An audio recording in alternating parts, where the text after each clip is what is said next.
Hello दोस्तों, इस video में बात करेंगे रेलवे द्वारा आरपीएफ कांस्टेबल की वैकेंसी है वो जारी की गई थी, उसके बारे में कब एग्ज़ाम होगा, कितनी सैलरी रहेगी और क्या कास्ट सर्टिफिकेट का है, क्या CBT 1 CBT 2 age limit, fees refund सभी का है वो इस वीडियो में पूरा गहनता से बात करेंगे। साथ ही बताएंगे कि एग्ज़ाम किस डेट को होगा और किस महीने में होगा, सभी इस वीडियो में पूरा डिटेल्स में हम जानेंगे। तो बने रहे हमारे साथ और अभी तक चैनल पर नए हैं सब्सक्राइब कर दीजिए। तो हमने आवेदन किया था 15/4/2024 को और लास्ट डेट रही थी 14/5/2024। एक महीना पूरा आवेदन की प्रक्रिया रही थी। तो अब कई मतलब अभ्यर्थियों का कहना है कि सर क्या इसमें जो railway RPF railway production force के द्वारा कांस्टेबल की वैकेंसी निकाली गई है उसमें क्या ये जो पे मैट्रिक है यानी कि पेमेंट की बात है, तो वो पेमेंट क्या 21,700 ही मिलेगा? कहीं का डाउट है तो नहीं, 21,700 है वो आपकी बेसिक सैलरी है। क्या है? बेसिक सैलरी आपकी 21,700 रुपये है। ठीक है, इसमें डीए वगैरह और भी जोड़े जाएंगे और कुल मिला के आपको 40,000 के आसपास मिलेगा। फर्स्ट सैलरी आपको है वो कितनी 40,000 के पास आपको मिलेगी। 21,700 है वो ये एक बेसिक सैलरी है। तो ये आपको पता होगा कि 4208 पोस्ट पर वैकेंसी हुई थी, कितनी 4,208 पर ये वैकेंसी है, इसके आवेदन हुए थे। तो इसमें पे लेवल मतलब 7 के तहत आपको पेमेंट दिया जाएगा और बेसिक सैलरी 21,700 है। कुल मिलाकर आपको 40 से 42,000 के आसपास आपको वेतन दिया जाएगा।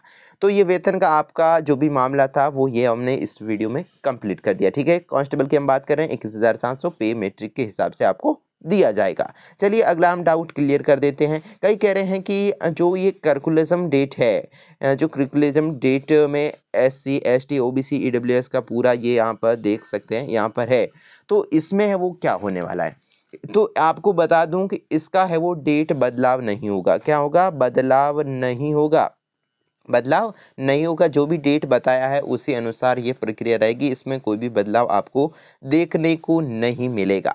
साथ ही कई अभ्यर्थियों का ये भी डाउट है कि क्या हम है वो हमें जो रिफंड है जो भी मेडिकल फिटनेस में और जो भी हमने फॉर्म भरा था उसका रिफंड मिलेगा या नहीं मिलेगा, ये भी हम आपको बता देंगे। तो चलिए अगला एज लिमिट का भी क्राइटेरिया है वो भी हम कंप्लीट कर देंगे। तो एज लिमिट हम जैसे ही वहाँ पर एंटर करेंगे तो ऑटोमेटिकली क्या आएगा, ऑटोमेटिकली वहाँ पर फिल हो जाएगा। हमें इस एज लिमिट का कोई भी ध्यान रखना नहीं, ऑटोमेटिकली यहाँ पर फिल हो जाता है। तो ये भी हमारा डाउट क्लियर हो चुका है। यहाँ पर ये देख सकते हैं पूरा भी नेगेटिव मार्केटिंग में है, इसमें नेगेटिव भी मार्किंग आपकी 1/3 रहेगी और हर क्वेश्चन रॉन्ग पर आपका है वो 1/3 काटा जाएगा। ठीक है, ये भी आपका नेगेटिव मार्केटिंग का भी आपको कंप्लीट हो गया होगा, डाउट क्लियर हो चुका है। अब जो भी आपकी एज लिमिट का फंडा था आपको समझ नहीं आ रहा था, तो वो यहाँ पर ये डिटेल्स में समझेंगे। तो इसमें एज लिमिट है वो 18 से 25 था और एज रिलैक्सेशन भी कुछ दिया हुआ था, जो कि यहाँ पर नीचे आप पैराग्राफ में आप यहाँ पर देख सकते हैं। तो मिनिमम 18 होनी चाहिए और यहाँ पर देख सकते हैं एस ऑन यहाँ पर 1/7/2024 से गणना की गई है, यानी कि 1/7/2024 तक आपके है वो 18 साल कंप्लीट होने चाहिए। कितने? 18 वर्ष आपके कंप्लीट होने ही चाहिए। ठीक है, ये भी आपका डाउट क्लियर हो चुका है। अब कोई कह रहा है कि हमारी एग्जामिनेशन फीस थी, क्या फॉर्म फीस थी, वो है वो हमें रिफंड कब मिलेगी? ठीक है, तो वो भी हम बताएंगे।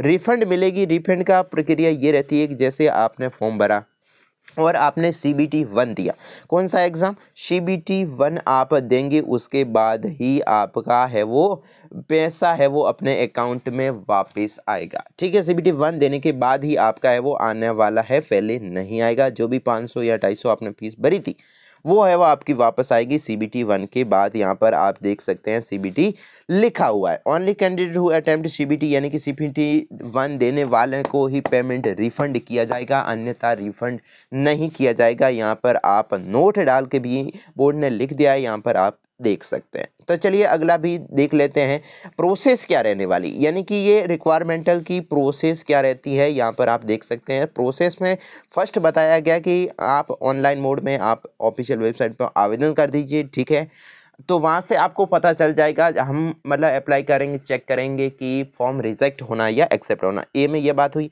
दूसरे में कि प्रोसेस क्या रहेगी, तो आपका CBT 1 होगा, पहले क्या होगा CBT 1, उसके बाद फिजिकल, होगा पीईटी या फिर पीएमटी आपका टेस्ट होगा, उसके बाद आपका डॉक्यूमेंट वेरिफिकेशन होगा, उसके बाद ही एग्जामिनेशन एलिजिबिलिटी के क्राइटेरिया की आगे की प्रक्रिया है वो की जाएगी। ठीक है, ये आपको यहाँ पर बता दिया है। ठीक है, आगे की बात करें कि इसमें क्या क्या मतलब रहने वाला है, किस सब्जेक्ट से सिलेबस क्या रहने वाला है, ये भी हम इस वीडियो में कवर कर देंगे। तो यहाँ पर देख सकते हैं जनरल इंटेलिजेंस से है, और यहाँ पर ये गणित से भी कह सकते हैं, यानी कि जो अंक गणित होती है उससे भी आने की संभावना है। और यहाँ पर जनरल अवेयरनेस पे भी 50 मार्क्स का है, यानी कि कुल मिला 35 35 70 और प्लस 120 अंक का ये पेपर होने वाला है। हम नॉर्मलाइजेशन की प्रक्रिया की भी बात इस वीडियो में करने वाले हैं, तो लास्ट तक ज़रूर बने रहे। ठीक है, यहाँ पर हमने बात कर दिया। अब बात करेंगे कि फिजिकल की क्या प्रोसेस है, यानी कि फिजिकल का क्या पूरा फंडा होने वाला है। तो फिजिकल का भी हम देख लेते हैं। यहाँ पर देखिए पीईटी यानी कि जो फिजिकल का होने वाला है वो देखिए, कांस्टेबल मेल के लिए है वो 1600 मीटर दौड़ है, वो 5 मिनट और 45 सेकंड में कंप्लीट करनी है। ओके, लॉन्ग जंप रहेगा 14 फीट और हाई जंप रहेगा 4 फीट, यहाँ पर आप है वो देख सकते हैं। और अगर महिला की बात करें तो इसमें वो 800 मीटर की दौड़ होने वाली, 3 मिनट 40 सेकंड में कंप्लीट करनी। 9 फीट है वो लॉन्ग जंप है, और 3 है वो हाइट में जंप। ठीक है, यहाँ पर आप पीएमटी का भी देख सकते हैं। आप यहाँ पर आप डिटेल्स में भी देखना चाहें तो यहाँ पर देख सकता है। ओबीसी ईडब्ल्यूएस जनरल में हाइट है वो 165 है, फीमेल की 157 है। ठीक है, चेस्ट वगैरह की भी यहाँ पर डिटेल में दिया हुआ है। यहाँ पर ये पूरा आप यहाँ पर ये देख सकते हैं, यहाँ पर ये कवर कर रखा है। ठीक है, आगे की बात करते हैं। और भी आपको ये भी बता दूं कि अब एग्ज़ाम कब होगा। एग्ज़ाम की हमें बात अभी तक नहीं हुई। एग्ज़ाम की बात करूं तो एग्ज़ाम आपका है वो मार्च में किया जाएगा। कब? मार्च में एग्ज़ाम आपका हुआ जाएगा। अब आपको सिर्फ और सिर्फ 2 महीने का मतलब तैयारी का समय मिल रहा है। दबा के मेहनत कीजिए। मार्च में कह सकते हैं स्टार्टिंग, आप 1 मार्च से भी मान के चल सकते हैं कि मार्च में अब आपके पास टाइम नहीं है, और आपका एग्ज़ाम है वो तकरीबन 8 मार्च के आसपास आपका एग्ज़ामिनेशन स्टार्ट होने वाला है। ओके, अभी भी और भी ये एग्ज़ामिनेशन कैलेंडर आएगा, उसमें बदलाव किया जाएगा, लेकिन मार्च से पहले ये एग्ज़ाम कंडक्ट नहीं कराया जाएगा। ठीक है, ये आपका एक डाउट कंप्लीट हो चुका है। अब दूसरा डाउट है कि सर हमारा कास्ट सर्टिफिकेट था, यानी कि कास्ट सर्टिफिकेट का क्या मामला सामने है। तो कास्ट सर्टिफिकेट का जो भी मामला था तो वो आपका है वो स्टेट का नहीं चलेगा, जो कि हम स्टेट STATE स्टेट का हमने जो कास्ट सर्टिफिकेट फॉर्म में भरा था वो नहीं चलेगा। तो अब हम क्या करें, हमने तो दे दिया, इन्होंने नहीं दिया।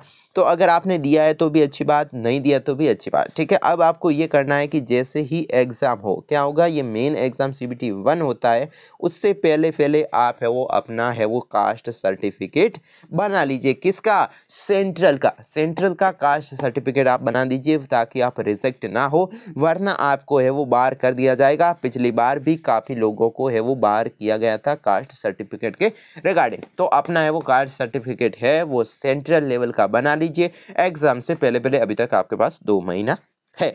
ठीक है, अब बात करते हैं कि नॉर्मलाइजेशन की क्या प्रक्रिया रहेगी।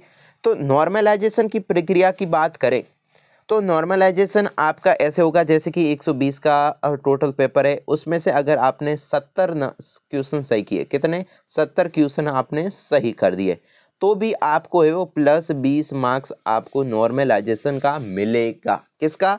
नॉर्मलाइजेशन का। अब नॉर्मलाइजेशन क्या रहता है, किस शिफ्ट हार्ड रहेगी, कौन सी सरल रहेगी, ये है वो पूरा बोर्ड जांच करेगा कि कौन सी शिफ्ट है वो हार्ड थी और कौन सी है वो सरल थी। ये है वो बोर्ड करेगा, इसमें अपने पास कुछ होने वाला नहीं है। ठीक है, तो ये नॉर्मलाइजेशन पूरी बोर्ड पर डिपेंड करती है। अब है वो कास्ट सर्टिफिकेट का फॉर्म भी आपको यहाँ पर दिखा देते हैं।